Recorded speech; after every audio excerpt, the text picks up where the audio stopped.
Okay, so in addition to the capability to move from right to left and left to right, which ultimately spreads a load between the two sides, which is important, PT 3.0, there's also a relative position, right?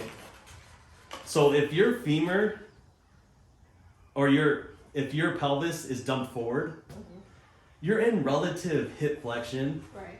You're in relative hip internal rotation or external rotation because think of this, like your feet, the femur's going to want to follow, so it's probably going to be ER. That's where you get the people that toe out. Okay. Because the femur wants to have as much contact with the acetabular surface as possible. So imagine this. When I dump this forward, in addition to it anteriorly pelvic tilting, which is inlet flexion, it's also blossoming, which is inlet external rotation, which then it also abducts.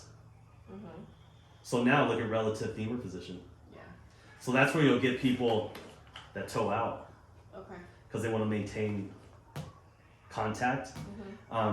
This is important because relative position helps explain why we see these crazy patterns where it's like a foot turned out and the knee caved in, and then it's like...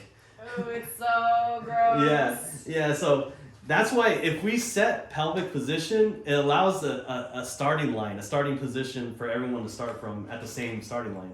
Because if we tried to do all the training stuff that normal PT does from this start position, everyone's at a different starting point. And I think that's why a lot of our research gets kind of screwy.